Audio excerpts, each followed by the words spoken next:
Do people spend their hard-earned money on easily lost health? There are so many people who build up wealth, and then that wealth, without health, and then that wealth, do they spend their hard-earned money on easily lost health? So this is a question for us.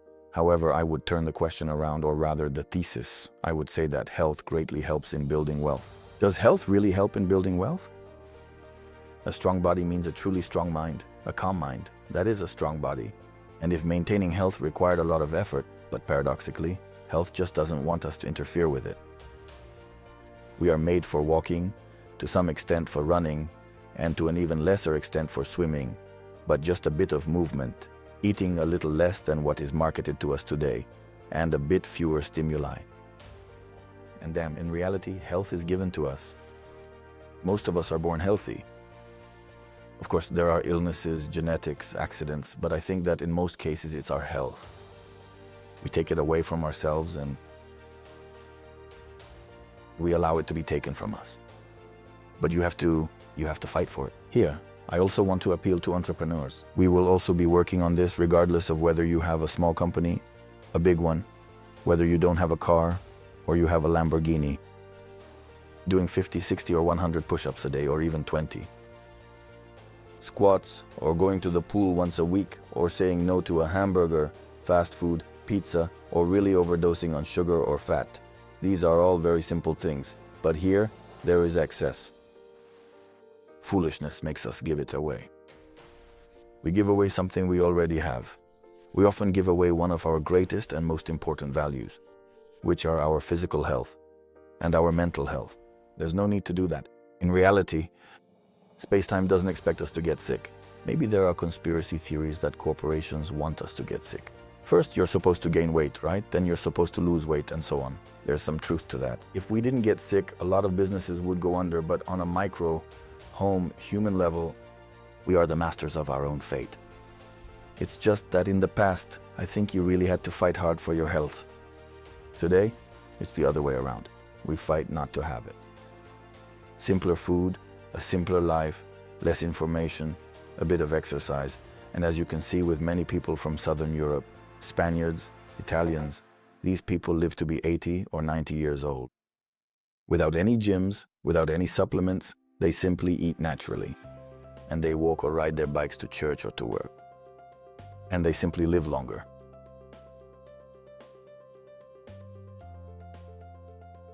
My day looks very normal. I just try to wake up earlier. I would say around 6 o'clock, or perhaps around 6:30 in the evening. I try, still half asleep, to go to the training room because that workout really sets the tone. Afterwards, it affects what I eat, how I'll sleep in the evening, my body just gets going. Of course, we take care of the kids, we have to drive them to school, and then I have a chaotic life by my own choice, to the point that I don't even know where I am, whether I'm at home, on a business trip, on a private trip, or on some assignment. So I also prepare my body calmly to wake up with a smile and ready for whatever the day may bring me anywhere in the world. But very, very normally.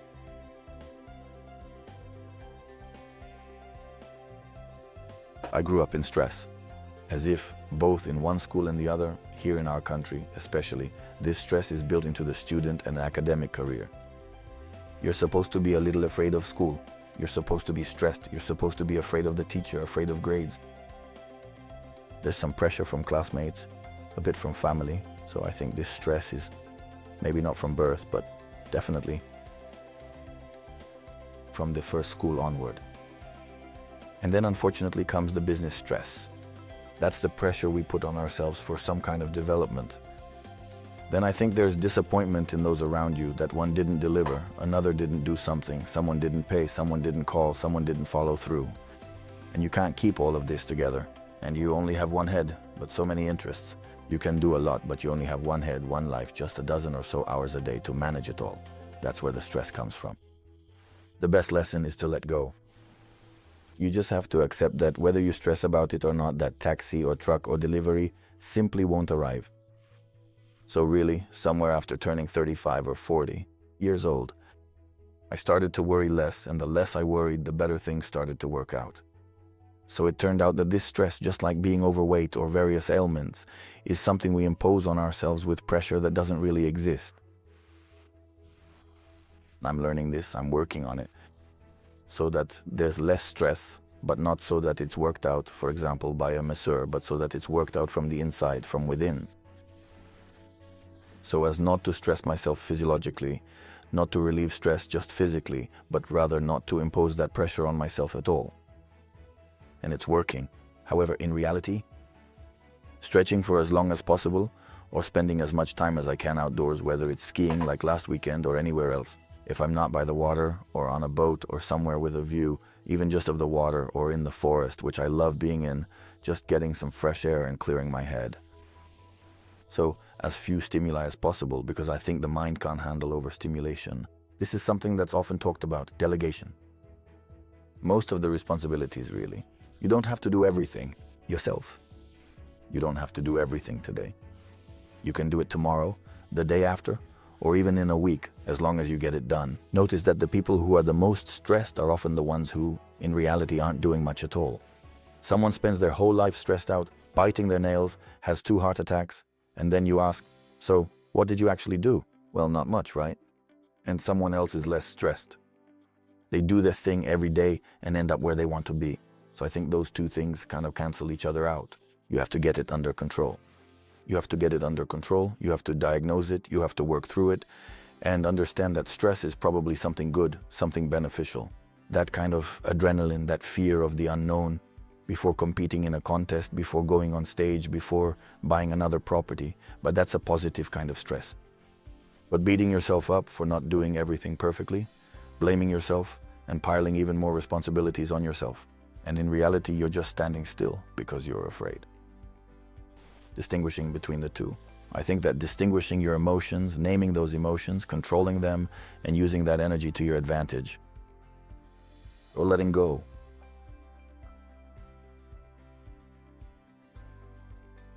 Health costs a lot when you lose it. I would ask, how much does it cost to buy your health back?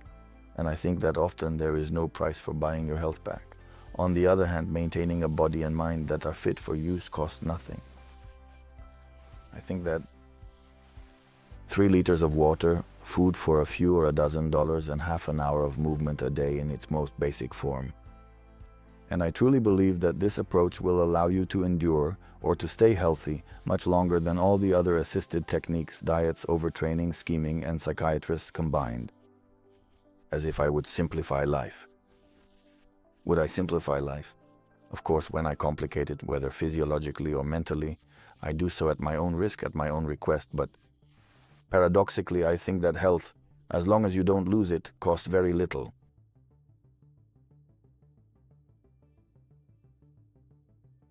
I would compare it to a comfortable car with a powerful engine.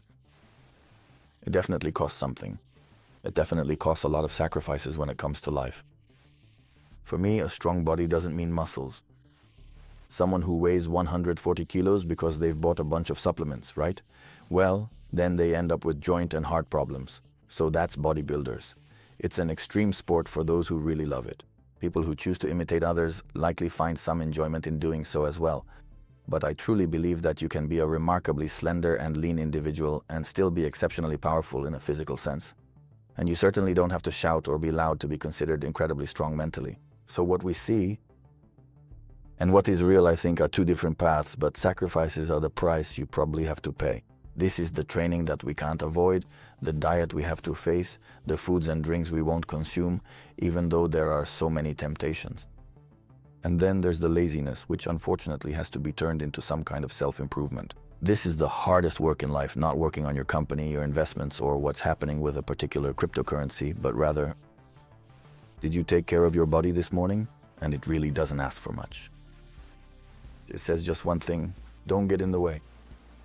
And look at how much we care about our cars, how much we care about our furniture, how much we care about the hotel where we'll spend our vacation, and yet how often we don't care about the condition of our own bodies. And here, I'm not speaking as an ascetic or a sage, because I am certainly not one. I like beer, I like good Italian food and Spanish and Turkish, and I like to enjoy life. However, I think I try not to cross certain boundaries. And despite being 43 years old today, I feel better than I did at the age of 28 or 29, when I completely forgot that you only have one body. There are no spare parts here. There isn't a second car you can buy after the warranty runs out, right? or after some kind of fender bender.